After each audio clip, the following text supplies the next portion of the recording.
నమస్తే, నేను మీ కుప్ప పద్మిని. ఇన్నాళ్ళు మీ సపోర్ట్ ని నాకు అందిస్తూ, మీ ప్రేమని నాకు అందిస్తున్న ప్రతి ఒక్కరికి కృతజ్ఞతలు. ఇప్పుడు చూడబోతున్న ఈ వీడియో కూడా ఖచ్చితంగా మీకు ఉపయోగపడుతుంది. లైక్, షేర్ అండ్ సబ్స్క్రైబ్ చేసి మీ ఇష్టాన్ని అలాగే మీ సపోర్ట్ ని నాకు అందించండి. అలాగే ఈ వీడియో పట్ల మీ అభిప్రాయాన్ని కామెంట్ సెక్షన్ లో కామెంట్ చేసి నాకు తెలియజేయండి. నమస్తే. నమస్తే, వెల్కమ్ టు అవర్ ఛానల్. నేను పద్మిని. ప్రస్తుతంతో పాటు ప్రముఖ ఆధ్యాత్మికవేత్త, ప్రముఖ న్యూమరాలజిస్ట్ లక్ష్మీ నరసింహస్వామి ఉపాసకురాలు శ్రీమతి స్రవంతి గారు మనతో పాటు ఉన్నారు. మాట్లాడదాం. నమస్తే అక్క. నమస్తే పద్మిని, ఎలా ఉన్నారక్క? బాగున్నాను. అక్క, రేపే ఏకాదశి. అత్యంత అర్జెంట్ గా మాట్లాడుకోవాల్సినటువంటి అంశం. లేట్ అయిపోతుంది. రేపే ఏకాదశి, ఇందిర ఏకాదశి, శనివారం ఏకాదశి వస్తుంది. మనం శుక్లపక్షంలో కూడా శనివారం నాడే చేసుకున్నాము. ఇప్పుడు బహుళ పక్షంలో కూడా శనివారం. మరి బహుళ పక్షానికి ఈ ఇందిర ఏకాదశి పితృపక్షాల్లో వస్తుంది కాబట్టి దీని వైశిష్ట్యం ఏమిటి, ఎందుకు వినియోగించుకోవాలి ఈ రోజున, ఒకసారి మీ ద్వారా అక్క. తప్పకుండా చెప్తాను పద్మిని. భగవంతుడు మనం ఏవైనా తప్పులు చేస్తే, తెలిసి తెలియక చేసిన తప్పులైనా కూడా కొన్ని సార్లు మనసు చెప్తున్నా కూడా కావాలని చేసేస్తుంటాం. అలాంటి మిస్టేక్స్ ఏవైనా కూడా, అంటే మనిషి వెళ్ళిపోయిన తర్వాత కూడా ఆ తప్పులని సరిదిద్దుకునే అవకాశం ఇచ్చారు అని అంటే అది పితృపక్షాల్లోనే. అద్భుతం. అవునా కాదా? అయితే పెద్దవాళ్ళు ఎవరైనా చేశారు తప్పు, అది పిల్లలు అనుభవించవలసిందే అంటే ఎందుకు వాళ్ళు చేసిన తప్పుకు మేమెందుకు అనుభవించాలి అని మనకు బాధ అనిపిస్తుంది. కానీ ఆస్తిని అనుభవించినప్పుడు, అప్పుని తీర్చినప్పుడు ఈ తప్పులకి శిక్ష కూడా అనుభవించవలసింది. అలాగే వాళ్ళు చేసిన మంచి కార్యక్రమాలకి ఫలితాలు కూడా మనం ఎప్పుడు అనుభవిస్తూనే ప్లస్ మైనస్ రెండు ఉంటాయి. అయితే మరి ఆ మైనస్ ని మనం ప్లస్ చేసుకోవడం ఎట్లా? చేసుకోవచ్చు. ఈ పితృపక్షాల్లో గనక వాళ్ళకి గనక పిండ ప్రదానం గనక చేస్తే, వాళ్ళకి తర్పణం కనుక వదిలితే చాలా మంచిది అనేది మనకందరికీ తెలిసిన విషయమే. అయితే ఎప్పుడు కూడా అయ్యో పోయిన వాళ్ళకి మనం చెయ్యొచ్చో లేదో, ఆడపిల్లలు చెయ్యొచ్చో లేదో, లేదు అంటే గనక మా ఇంట్లో మొన్ననే పెళ్ళయిందండి మేము చెయ్యొచ్చో లేదో, ఇలాంటివన్నీ ఆలోచనలు వస్తూ ఉంటాయి మనకి.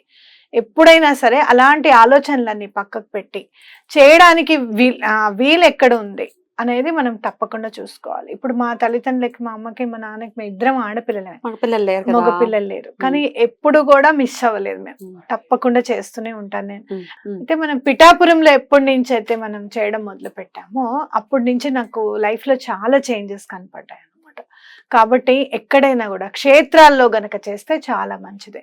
అయ్యో మా నాన్నగారి తిథి వెళ్ళిపోయిందండి, మా అమ్మగారి తిథి వెళ్ళిపోయిందండి, మరి మేము ఎలా అండి అని అనుకుంటే గనక మీరు తప్పకుండా అమావాస్య నాడు చేయండి.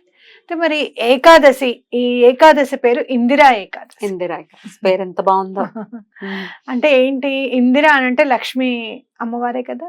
అంటే ఇప్పుడు గనక మనం ఈ ఏకాదశి గనక, ఈ వ్రతాన్ని గనక చక్కగా పాటిస్తే గనక మనకి లక్ష్మీదేవి అనుగ్రహం తప్పకుండా కలుగుతుంది అని మనం చెప్పుకోవచ్చు.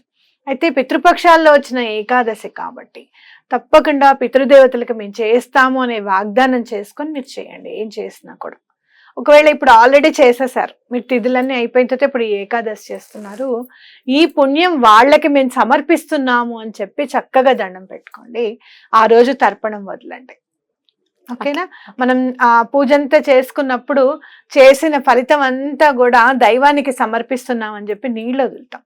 ఈ ఏకాదశి నాడు మీరు ఏం చేస్తారు అంటే, ఏదైతే మీరు ఉపవాసం ఉన్నారు, పూజ చేసుకున్నారు, దైవనామస్మరణ చేశారు, ఈ ఫలితాన్ని అంతా కూడా నేను దైవానికి, మా పితృదేవతలకి సమర్పిస్తున్నాను, వాళ్ళకి సద్గతులు కలుగుగాక అని చెప్పి మీరు చక్కగా తర్పణం వదలండి. విధి విధానంగా చేస్తే చాలా మంచిది. అలాంటి పరిస్థితులు లేవు అనుకుంటే గనక మీరు ఇంట్లోనే చేసుకోవచ్చు అనమాట. రైట్, అద్భుతం అక్క. అయితే ఉపవాస దీక్షల గురించి మనం ప్రత్యేకించి ప్రతిసారి గుర్తు చేసేది తెలుసు కూడా వాళ్ళకి. అయితే దీపారాధన కూడా ప్రత్యేకంగా చెప్తారు మీరు ఏకాదశికి. మరి రేపటి ఈ దీపారాధన విషయం కానీ స్విచ్ వర్డ్ రూపంలో కూడా చెప్తూ ఉంటారు కాబట్టి ఈ రెండు కూడా ఒక్కసారి తప్పకుండా 11 దీపాలు వెలిగించండి. అలాగే ఆ వెలుగు మీ పితృదేవతలకి అని చెప్పి చక్కగా దండం పెట్టుకోండి. అలాగే మనకి చక్కగా ప్రతి నెల ఒక్కొక్కటి ఏదో ఒకటి మనకు వస్తూ ఉంటుంది. ఈ వెలుగు అనేది మనము కార్తీక మాసంలో పితృదేవతలకి ఎలా వెలుగుని చూపించాలి, ఎలా దారి చూపించాలి అనే దాని మీద కూడా మనం చర్చించుకుందాం తర్వాత. మనం ఇప్పుడు చేసినప్పుడు తప్పకుండా 11 దీపాలు వెలిగించి స్వామికి చెప్పండి, మా పితృదేవతలు గనక ఏదైనా తెలిసి తెలియక ఏదైనా దోషం చేసినా తప్పు చేసినా వాటిని క్షమించండి, ఆ పాపాన్ని నుంచి వాళ్ళకి విముక్తి కలిగించండి, మాకు కూడా విముక్తి కలిగించండి అని దండం పెట్టుకోండి. అలా దండం ఎందుకు పెట్టుకోవాలి అని అంటే మీ పిల్లలకి మంచి జరుగుతుంది. మన గురించి వదిలే, మనం ఏదో చాలా బాధలు పడుతున్నాం అనుకో, ఇప్పటికిప్పుడు ఈ అప్పులు తీరిపోతాయి అంటే తీరవేమో, కానీ పిల్లలు చక్కగా చదువుకోవడం, పిల్లలు సరైన దారిలో నడవడం, మనని ఎదిరించకుండా ఉండడం, అలాగే మనం చేస్తున్నప్పుడు మన పట్ల వాళ్ళకి గౌరవ భావాలు ఖచ్చితంగా పెరగడం, వాళ్ళ మనసులో ఇవన్నీ కూడా జరుగుతాయి అన్నమాట. తప్పకుండా మేము ఈ పెద్దవాళ్ళని తలుచుకొని 11 దీపాలు పెట్టి, నాయనా వాళ్ళు చేసిన తప్పులు ఏమన్నా ఉంటే గనక క్షమించవు, మమ్మల్ని కూడా మంచి దారిలో నడిచేటట్టుగా చూడు స్వామి అని చెప్పి దండం పెట్టుకోండి. దీపాలని మాత్రం పెట్టాలి, పొద్దునే పెట్టుకోవచ్చు. ఇక స్విచ్ వర్డ్ కూడా చెప్పండి. స్విచ్ వర్డ్ ఇక్కడ స్వామిని తలుచుకుని మనం చెప్పుకుందాం. ఎందుకు అంటే గనక మీరు చూస్తే నారాయణ బలి అని చెప్పి చేస్తూ ఉంటారు. అలాగే శ్మశాన నారాయణుడు అని చెప్పి మనకి ఆంధ్రాలో కూడా గుడి ఉందన్నమాట. అక్కడికి వెళ్ళి కూడా పూజ చేసుకుంటే పితృదేవత దోషాలన్నీ కూడా తొలగిపోతాయి అని చెప్పి మనకి చెప్తూ ఉంటారు అన్నమాట. అలా నారాయణుడు స్వామి చాలా తొందరగా పలికే దైవం. చాలా తొందరగా మనకి స్వామి వారికి ఏదైనా చెయ్యాలి అని అంటే మనం కూడా ఒక అడుగు ముందుకేసి తొందరగా చేసేస్తాం, అవునా కదా? కాబట్టి స్వామికి సంబంధించిన switch word Harinarayana Gopalam Govindam. Vedic switch word Harinarayana Gopala Govindam. Harinarayana Gopala Govindam. చక్కగా ఇది 108 సార్లు చక్కగా చదువుకోండి. ఎలాంటి దోషాలున్నా తొలగించు స్వామి. ఇంతవరకు మీరు ఇప్పుడు ఒకవేళ మీరు ఇంతకు ముందు ఈ సంవత్సరం మీరు ఏమైనా లాస్ట్ టైం చేశారే అనుకుందాం, ఒకవేళ క్రితం సంవత్సరం మీరు చేశారు, పితృపక్షాల్లో చేశారు, మీరు దానాలు తర్పణాలు ఏవో చేయాలనుకున్నారు, చేశారు, కానీ మాకేమీ మార్పు కనిపించలేదు అని చెప్పిన వాళ్ళు ఉన్నారు నాకు ఈ సంవత్సరం. అయితే నేనేం చెప్తాను అంటే మీకు ఏమైనా లాస్ అయిందా? నేను అడిగాను వాళ్ళని క్వశ్చన్, మీరేమైనా లాస్ ఎదుర్కొన్నారంటే లేదండి అని. అంతకుముందు చాలా లాస్ ఉంది లైఫ్ లో, మరి ఇంకేంటి? ఇప్పుడు లాస్ అవ్వలేదు అని అంటే ప్రాఫిట్ లో ఉన్నట్టే కదా మీరు, అంతే అవునా కాదా?